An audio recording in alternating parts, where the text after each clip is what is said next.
Good morning students. बेटा आज का हमारा टॉपिक है positive contribution of British rule. इससे पहले बेटा लास्ट वीडियो में मैंने क्या बताया, हमारी जो इंफ्रास्ट्रक्चर थी उसकी बहुत ही कंडीशन ख़राब थी, बहुत पुअर कंडीशन थी। वो इंफ्रास्ट्रक्चर में बेटा मैंने आपको क्या क्या पढ़ाया था, शाबाश। एक तो रेलवे, ब्रिटिशर्स बेटे कॉलोनियल पीरियड के दौरान एक तो रेलवे लेके आए, पर रेलवे को उन्होंने अपने ही फायदे के लिए यूज किया। वाया रेलवे बेटा सिर्फ ब्रिटिशर्स का ही सामान एक जगह से दूसरी जगह ले जाया जाता था, और उस रेलवे में इंडियन के सामान को एक जगह से दूसरी जगह ले जाने की परमिशन नहीं दी जाती थी। और ब्रिटिशर्स ने बेटा रेलवे तो इंट्रोड्यूस किया 1850 में, पर उसको सिर्फ अपने ही फायदे के लिए यूज किया। और क्या बताया था बेटा, रोड्स के बारे में बताया था आपको। इंफ्रास्ट्रक्चर का सेकंड पॉइंट क्या था, रोड्स। और ब्रिटिशर्स ने बेटा कॉलोनियल पीरियड के दौरान सिर्फ उन्हीं रोड्स को पक्का करवाया जिनसे उनकी आर्मी एक जगह से दूसरी जगह जाती थी, और केवल उन्हीं रोड को पक्का करवाया जिनसे उनका रॉ मटेरियल शिफ्ट होता था पोर्ट तक, उन पोर्ट्स तक जिन पोर्ट्स से फिर बाया शिप वो सामान ब्रिटेन जाता था। सिर्फ उन्हीं रोड्स को पक्का करवाया, ठीक है बेटा। उन्हीं रोड्स को पक्का करवाया। एक तो उन रोड को पक्का करवाया जहां से उनकी आर्मी एक जगह से दूसरी जगह शिफ्ट होती थी। एक बेटा उन रोड को पक्का करवाया जहां से उनका रॉ मटेरियल शिफ्ट होता था, कहाँ, पोर्ट तक, उन पोर्ट्स तक जिन पोर्ट से उनको वाया शिप ब्रिटेन ले जाया जाता था। एक बेटा ब्रिटिशर्स ने एक तो रेलवे को इंट्रोड्यूस किया, एक बेटा हमारे रोड्स को उन रोड्स को पक्का करवाया जो कि उनके अपने फायदे के लिए यूज होते थे। तीसरा बेटा पोर्ट्स, उन्होंने सिर्फ उन्हीं पोर्ट्स को डेवलप किया जिन पोर्ट्स से बेटा उनका सामान वाया शिप ब्रिटेन जाता था। बाकी पोर्ट्स की ओर बेटा उन्होंने कोई भी ध्यान नहीं दिया। और फोर्थ पॉइंट क्या बताया था बेटा, पोस्ट एंड टेलीग्राफ, ठीक है बेटा। और ब्रिटिशर्स के टाइम पे सबसे हमारा जो सोर्स था कम्युनिकेशन का वो यही था बेटा, पोस्ट एंड टेलीग्राफ। एक इलेक्ट्रिक टेलीग्राफ का जो कम्युनिकेशन सिस्टम था वो उन्होंने ब्रिटिशर्स ने बेटा उसको बड़ी हाई कॉस्ट पे इंट्रोड्यूस किया, और हमारी गरीब जनता उसको उस कॉस्ट को बेटा बियर नहीं कर पाई। और जितने भी उनके लॉ और ऑर्डर थे वो उसी इलेक्ट्रिक टेलीग्राफ के थ्रू ही मेंटेन किए जाते थे। जितने भी वो लॉ वगैरह बनाते थे बेटा, जो भी लॉ वगैरह में चेंज करनी है, जो भी उन्होंने ब्रिटेन के साथ कम्युनिकेशन करना है, उसी इलेक्ट्रिक टेलीग्राफ के थ्रू ही वो किए जाते थे, पर उनकी कॉस्ट बहुत ज़्यादा थी। तो ये चार चीज़ें बेटा मैंने आपको इंफ्रास्ट्रक्चर में बताई थी। और उसके बाद जब बेटा अंग्रेज भारत से चले गए, इंडिया छोड़ के चले गए, उस टाइम हमें क्या क्या बेनिफिट हुए अंग्रेजों ने, अंग्रेज हमें क्या दे गए। देखो बेटा, positive contribution of British rule. जब बेटा अंग्रेज भारत छोड़ के चले गए, फिर उन्होंने हमें पॉजिटिव कंट्रीब्यूट क्या किया। देखो बेटा, number one, as every coin has two sides, similarly, the colonial rule has leads some positive impact on our economy. वो कौन कौन से पॉजिटिव इम्पैक्ट थे जिससे हमारी इकोनॉमी बेटा डेवलप हुई। देखो, number one, introduction of railway. The first and most efficient contribution was the introduction of railway in India. Britishers तो बेटा इंडिया छोड़ के चले गए, पर वो सबसे ज़्यादा चीज़ हमें विरासत में क्या दे गए, रेलवे दे गए। रेलवे कब इंट्रोड्यूस हुआ बेटा, 1850 में। पहले तो ड्यूरिंग ब्रिटिश रूल तो बेटा रेलवे उन्होंने अपने फायदे के लिए यूज़ किया, पर अब देखो बेटा जो रेलवे है वो हमारा पूरा भारत में उसका नेटवर्क फैल चुका है, बहुत बड़ा नेटवर्क बन गया है। अब हम वाया रेलवे रॉ मटेरियल एक जगह से दूसरी जगह ले आ रहे हैं, लाखों ट्रैवलर्स उसमें ट्रैवलिंग कर रहे हैं। हमारे बेटा कितने ही काम आज रेलवे के थ्रू होते हैं। रेलवे हम आज हमारी दुनिया का सबसे बड़ा, हिंदुस्तान का सबसे बड़ा नेटवर्क बन चुका है। अंग्रेज आप तो चले गए, पर उन्होंने सबसे बेनिफिट हमें क्या बेनिफिट दे गए, रेलवे का। तो रेलवे ने बेटा ब्रिटिशर्स के भारत छोड़ने के बाद रेलवे ने हमारे इकोनॉमी को हमारी इकोनॉमी में बेटा पॉजिटिव कंट्रीब्यूट किया। और क्या बेटा कंट्रीब्यूट किया, देखो बेटा, commercialisation of agriculture. Under pre colonial period, farmers grow crops just to sustain themselves and other people of the village, but forced commercialization of agriculture under colonial rule brings new opportunity for farmers in the market. देखो बेटा, pre colonial period में क्या होता था, पहले हम सिर्फ उन्हीं फसल्स को ग्रो करते थे जिनसे कि उनकी अपनी सेल्फ कंजम्पशन की नीड्स पूरी हो जाती थी। ठीक है बेटा। और कॉलोनियल पीरियड के दौरान क्या हुआ बेटा, फार्मर्स ने हमें हमें उन फसल रॉ सिल्क, रॉ कॉटन, ठीक है बेटा, इंडिगो और जूट की खेती करने के लिए मजबूर कर दिया। और उन्होंने हमें इनकी खेती करने के लिए मजबूर कर दिया। और जो फार्मर्स इन रा सिल्क, रा कॉटन, जूट और इंडिगो की खेती करते थे, उनको डबल पैसे दिए जाते थे। अगर वो सेल्फ कंजम्पशन की फसल से बेटा ग्रो कर रहे हैं तो उन्हें बहुत कम पैसा मिलता था।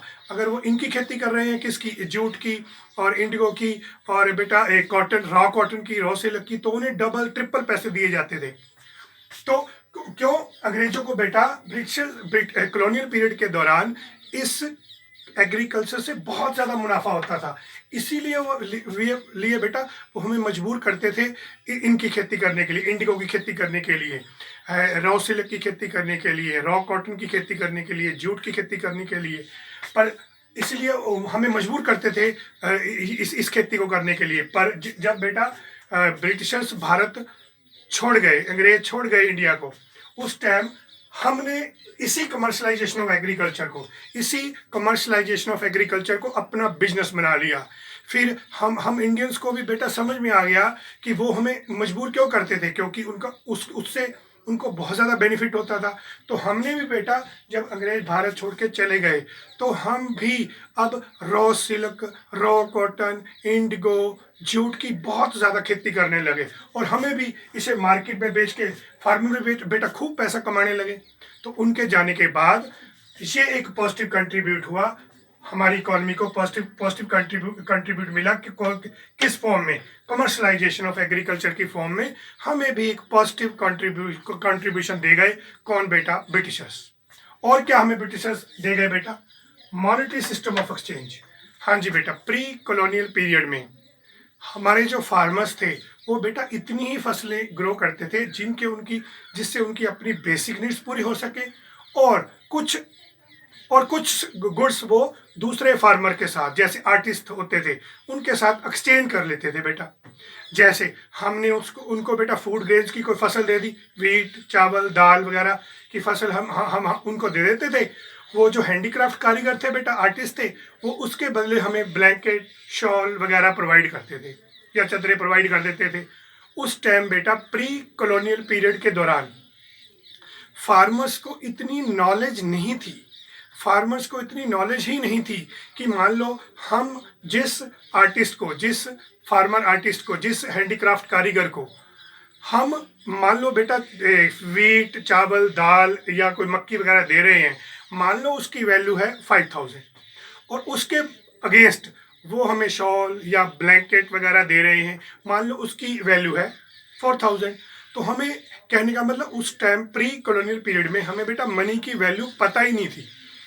पर ब्रिटिशर्स जब भारत में आए और भारत पे जब बेटा उन्होंने राज किया तो उन्होंने एक सिस्टम इंट्रोड्यूस किया। Britishers brings a new system of exchange popularly known as monetary system, introduction of money. Britishers बेटा भारत में किस सिस्टम को लेके आए, मनी सिस्टम को, एक मॉनेटरी सिस्टम इंट्रोड्यूस किया। अब हमें बेटा पता चल गया कि मनी की वैल्यू क्या है। अब हम हर एक चीज़ को, जो हमारा फार्मर है, हमारे किसान है, हमारे लोग हैं, हर एक चीज़ को मनी में एक्सप्रेस करना उन्होंने शुरू कर दिया। उन्हें पता चल गया कि हर एक चीज़ की वैल्यू क्या है। अब वो सीसी इकोनॉमी पे विश्वास नहीं करने लगे। सीसी इकोनॉमी वाले कमोडिटी टू कमोडिटी, हमने उसको बेटा वीट, ठीक है, राइस वगैरह दिए, उसके अगेंस्ट उन्होंने हमें शॉल या ब्लैंकेट वगैरह दिए। अब हमने सीसी इकोनॉमी पे विश्वास करना छोड़ दिया। अब क्योंकि ब्रिटिशर्स हमें कौन सी चीज़ सिखा गए, मॉनेटरी सिस्टम इंट्रोड्यूस किया उन्होंने। अब फार्मर को पैसे की वैल्यू पता चलने लगी, फार्मर ने हर एक चीज़ को बेटा मनी वैल्यू में एक्सप्रेस करना शुरू कर दिया। तो अंग्रेज बेटा भारत छोड़ने के बाद एक ये चीज़ मॉनेटरी सिस्टम हमें सिखा गए, उन्होंने मॉनेटरी सिस्टम इंट्रोड्यूस किया जो कि जिससे कि हमारी इकोनॉमी को बेटा उनके भारत छोड़ने के बाद बहुत ज़्यादा बेनिफिट हुआ। अब हर एक फार्मर को, हर एक किसान को पैसे की वैल्यू पता है और हर एक फार्मर हर एक चीज़ की, हर एक गुड्स को वैल्यू में, पैसे में उसको मेजर कर सकता है, जबकि प्री कॉलोनियल पीरियड में ऐसा नहीं था। आगे देखो बेटा, effective system of administration. The colonial government in India left a legacy of an efficient system of administration, which served to be ready-made reference for our economy and political, ठीक है बेटा, प्लानर्स। ठीक है बेटा, अब क्या हुआ, अंग्रेज क्या करते थे, बहुत उनकी एडमिनिस्ट्रेशन सिस्टम बहुत अच्छा था, वो अकाउंट्स बड़े अच्छे ढंग से प्रिपेयर करते थे। जब वो भारत छोड़ के चले गए बेटा, इंडिया को छोड़ के चले गए, उसके बाद हमें एक इफेक्टिव एडमिनिस्ट्रेशन सिस्टम विरासत में मिला। हमें पता चल गया कि एडमिनिस्ट्रेशन कैसे करनी है, हमारे लोगों को पता चल गया कि अकाउंट्स कैसे मेंटेन करने हैं। एक वो बना बनाया एक रेडीमेड सिस्टम बेटा हमारे लिए छोड़ गए, जिस सिस्टम में बाद में इंडिया ने कुछ डेवलपमेंट्स की, कुछ रूल रेगुलेशंस और ऐड किए, और आज हमारा एडमिनिस्ट्रेशन सिस्टम, आज हमारा बेटा अकाउंटिंग सिस्टम पूरी दुनिया में फेमस है। और ये कंट्रीब्यूशन बेटा जो ब्रिटिशर्स है, उन्होंने हमारी पॉजिटिव कंट्रीब्यूशन उन्होंने हमारी इकोनॉमी के लिए किया। क्या क्या बेटा, एक तो रेलवे का बहुत अच्छा कंट्रीब्यूट किया उन्होंने हमारी इकोनॉमी के लिए, पॉजिटिव कंट्रीब्यूशन। एक बेटा एग्रीकल्चर को कमर्शलाइजेशन किया, एक बेटा उन्होंने मॉनेटरी सिस्टम इंट्रोड्यूस किया, और एक इफेक्टिव सिस्टम ऑफ एडमिनिस्ट्रेशन दे गए। ये 4 पॉजिटिव कंट्रीब्यूशन बेटा ब्रिटिशर्स ने हमारी इकोनॉमी को दे गए, जिससे कि उनके भारत छोड़ने के बाद, ब्रिटिशर्स के भारत छोड़ने के बाद हमारी इकोनॉमी काफ़ी डेवलप हुई, और काफ़ी हमारी इकोनॉमी आज भी डेवलप है बेटा। हमारी इकोनॉमी डेवलप हुई और आज हम बिल्कुल सेल्फ रिलायंट हैं, प्रॉस्पेरियस इकोनॉमी है हमारी। ये सारी चीज़ें बेटा वो हमारे फायदे के लिए करके चले गए। यही था बेटा आज का हमारा टॉपिक। ओके बेटा, बाय बेटा।